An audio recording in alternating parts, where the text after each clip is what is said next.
इगतपुरी तालुक्यातील सर्व तीर्थ टाकेद येथील आदिम कातकरी वस्तीमध्ये सुरू असलेल्या अतिवृष्टीमुळे पावसाचे पाणी थेट झोपड्यांमध्ये शिरल्याने येथील जनजीवन पूर्णपणे विस्कळीत झाले। घरांमध्ये पाणी साचल्याने कुटुंबाचे अन्नधान्य, कपडे, घरगुती साहित्य तसेच जीवनावश्यक वस्तूंचे मोठ्या प्रमाणात नुकसान झाले असून लहान मुले, महिला आणि ज्येष्ठ नागरिकांना मोठा त्रास सहन करावा लागतोय। स्थानिक नागरिकांनी अनेक वर्षांपासून संरक्षण भिंत, योग्य जलनिस्सारण व्यवस्था आणि पक्क्या घरकुलांची मागणी करूनही प्रशासन आणि लोकप्रतिनिधींनी याकडे समस्येकडे सातत्याने दुर्लक्ष केल्याचा आरोप ग्रामस्थांनी केला। अतिवृष्टीच्या पार्श्वभूमीवर तालुका आपत्ती व्यवस्थापन विभागाकडून अद्याप कोणतीही प्रभावी मदत न मिळाल्याने नागरिकांमध्ये तीव्र नाराजी व्यक्त होत आहे। गेल्या 5 वर्षांपासून कातकरी वस्तीतील कुटुंबासाठी घरकुल योजनांचा पाठपुरावा सुरू असताना प्रत्यक्षात अनेक लाभार्थ्यांना केवळ मंजुरीच्या आश्वासनांपलीकडे काही मिळाले नसल्याचं नागरिकांचं म्हणणं आहे। संरक्षण भिंत उभारण्यात आलेली नाही तर गटारींची कामेही केवळ नावापुरती करण्यात आली असून कोणतेही दूरदृष्टीने अभियांत्रिकी नियोजन न करता कामे झाल्याने पावसाचे पाणी थेट वस्तीत घुसत असल्याचा आरोप करण्यात आलाय।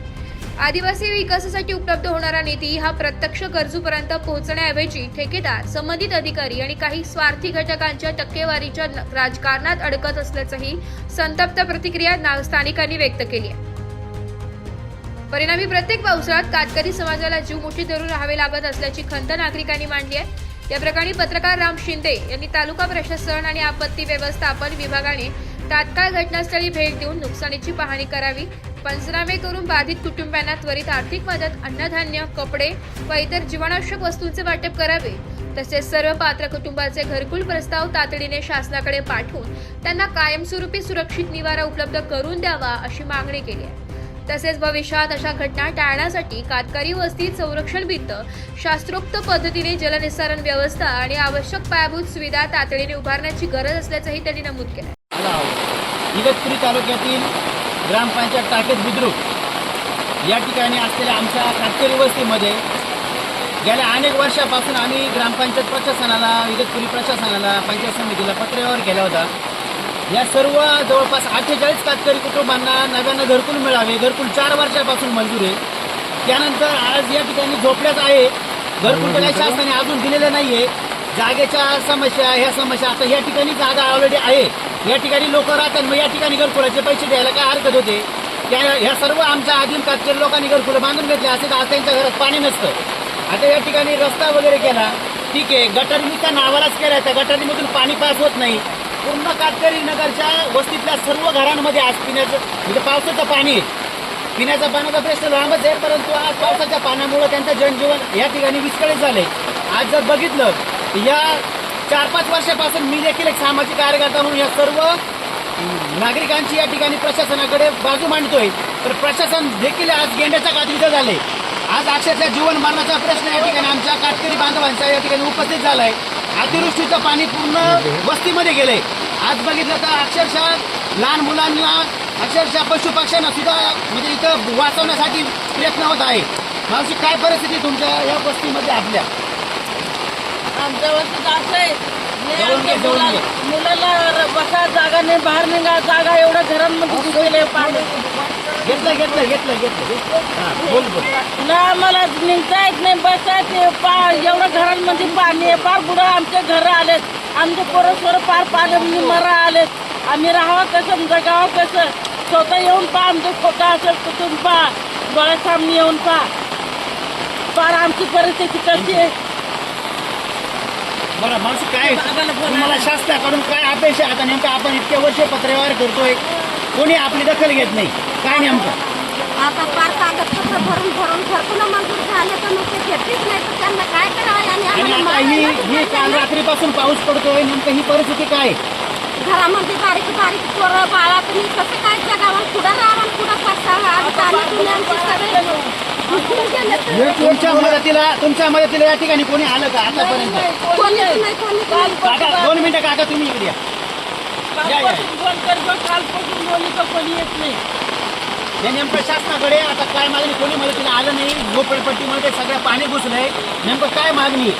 आमची मागणी अशी आहे की आता आमची काहीतरी सरकारने सोय करावं। जर आमचे मुलं बाळं पाणी घरात बुडून मारायची पाळी आली तर आम्ही करायचं काय? कुठे जायचं? आम्ही कोणाकडे नाही मागायचं? आम्ही मतदानापुरतंच आम्ही माणसं आहे का? बाकी इतर टायमाला आम्ही बनवलं आहे का? दुसरं माणसं आहे का? आम्ही पाण्या पावसात राहणार, पोरं लेकर आमचे पाण्यात बुडून मरणार, घरदार पडणार. आमच्या मदतीला कोणी आमदार नाही का, खासदार नाही का, कोणी गावातला सरपंच नाही का, उपसरपंच नाही. कोणीच नाही, कोणी कोणी नाही, नाही कोणी आमची आमच्या कोणीच नाही. मदतीला. म्हणजे आम्ही काय मतदानापुरतोच माणसं यांना मतदान सरकारला आपलं माणसं का दिसतं असेल, का? आपण पाय पडत त्यातून लागून हात जोडतात. आता हे घरात आडांमध्ये पाणी जाऊन राहिलं, पोरं लेकर रस्त्यावर निघून राहिले. घरं जर पडले तर मग आमचं एखाद दोन माणसं, लहान पोरं मोठं माणूस मिळून जाऊन काय परिस्थिती कंडिशन सरकारने मोठा आम्हाला. माणूस गेलं तर आता काही नाही, पण आमच्या बारीक सरकार गेले ते का भरपाई करतील आमच्यावाले? हा, आम्हाला भरून देतील. आता या ठिकाणी जर बघितलं अक्षरशः पुन्हा झोपडपट्टीमध्ये पाणी, म्हणजे यांनी राहायचं कसं आणि म्हणजे या ठिकाणी त्यांच्या राहण्याचाच प्रश्न गंभीर झालेला आहे. आणि आज सरकार फक्त घोषणा करतं आदिवासी लोकांसाठी हा निधी तो निधी, फक्त ठेकेदार भुरटे पुढारी आणि हे सगळे अधिकारी वर्ग फक्त पैसे खायलाच का आमच्या लोकांचे. आज जर पाहिलं तर फक्त आदिवासी लोकांच्या नावाखाली आमच्या फक्त निधी मंजूर करून आणायचा, योजना फक्त नावाला राबवायच्या आणि आज या ठिकाणी यांच्या टाळूवरचं दोन्ही खायचं. म्हणजे एवढं गेंड्याचं गाडीचं सरकार झालंय का? आज फक्त हे गावचे पुढारी आणि या परिसरातील सगळेच लोकप्रतिनिधी हे काय फक्त दुसरे आदिवासी लोकांचा पैसा खायला आहे का? म्हणजे हे माणसं नाही का, हे देशाचे नागरिक नाहीत का? इतक्या वर्ष आम्ही आवाज उठवतोय, पत्रव्यवहार केले, एकाला पण या ठिकाणी जाग नाही आली. म्हणजे अक्षरशः या ठिकाणी लोकांचा जीवन मरण्याचा प्रश्न निर्माण झालाय. त्यांच्या घरांमध्ये पाणी घुसलंय. पशु पक्षी कोंबड्या असतील, त्यांचे कुत्रे पाळीव श्वान असतील, शेळ्या मेंढ्या असतील, त्या सगळ्या अक्षरशः त्यांचं हे झालंय पूर्ण.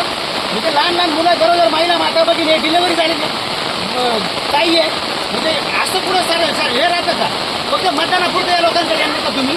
म्हणजे यांचं मतदान तुम्हाला पाहिजे, यांच्या मतावरती तुम्ही निवडून येता, खुर्च्या घेता आणि तुम्ही सत्तेचा एकदम मोठा हे करा, बाव करता आणि आम्ही कामं केले म्हणजे हा विकास आहे का आमच्या गावचा?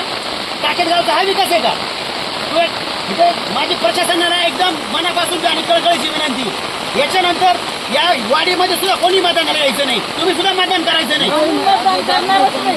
म्हणजे तुमचा जर निभार असेल तो माणूस का आम्हाला जो ना त्याला सपोर्ट करा, पण अक्षरशः या भुरट्या पुढारी ना यांची लायकी पण नाहीये. आम्ही मतदान कोणालाच करणार नाही. मतदान पाणी घुसले अजूनपर्यंत कोणी आलेलं नाही इथे, म्हणजे यांना अजिबात कानोसा नाहीये 3 दिवस पाऊस चालू आहे. आणि मला विकास केला. आणि कागदातून बोलून या ठिकाणी गटारी केल्या, कुठचा इंजिनिअरिंग प्लॅन नाही, कुठचा चांगला असं इस्टिमेट नाही, पुढील दूरदृष्टिकोन नाही, भविष्य काळातील काही नियोजन नाही. असं पुढे गटारी करतात का? गटारीमधून पाणी पास होत नाहीये. म्हणजे घरांमध्ये पाणी घुसलं पण गटारीतून पाणी पास होत नाहीये. हा कुठला न्याय आहे? हा कुठला विकासनामा आहे नेमकं?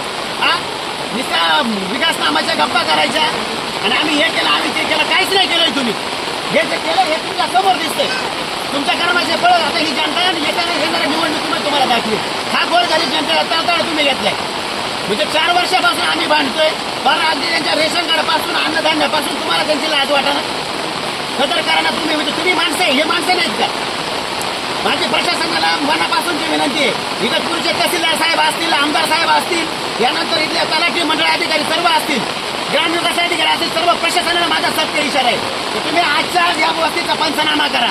जी सत्य वस्तुस्थिती की या ठिकाणी प्रशासनापर्यंत मी तर पोहोचवणारच आहे, पण तुम्ही पंचनामा करून थेट प्रशासनापर्यंत सरकारपर्यंत हा पंचनामा पोहोचवा आणि आमच्या या सर्व 48 कातकरी कुटुंबांना न्याय द्या. याच्या पुढे जर तुम्ही न्याय नाही दिला तर मी एकालाही सोडणार नाही. नुसते पगार घेण्यासाठी अधिकारी वर्ग एका प्रशासन फक्त घरामध्ये बसून राहिले. या कातकरी वस्तीमध्ये एका कुटुंबाच्या मदतीला कोणी नाही. आपत्ती व्यवस्थापन नुसतं नाव आहे का तुमचं? हा, ही आपत्ती नाही का नैसर्गिक? म्हणजे इथं कोणी कुटुंबाच्या मदतीला नाहीये, त्यांना खाण्यापिण्याचं लांब राहिलं पण उभं सुद्धा राहत येत नाही घरांमध्ये. हा कुठला काय विकासनामा असतो का? ही प्रशासनाची हे असते का वस्तुस्थिती? मी तुमचा तहसीलदार आता मी अभिजित बाळाकर साहेबांना आवाहन करतोय, आजच्या आमच्या टाकी देखील कातकरी वस्तीचा पंचनामा झाला पाहिजे आणि या लोकांना आपत्ती व्यवस्थापनाच्या माध्यमातून मदत झाली पाहिजे.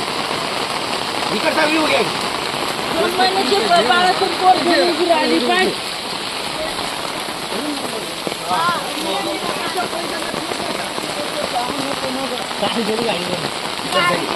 आता घरात पाणी ब्युरो रिपोर्ट नाशिक लोकशाही न्यूज नाशिक.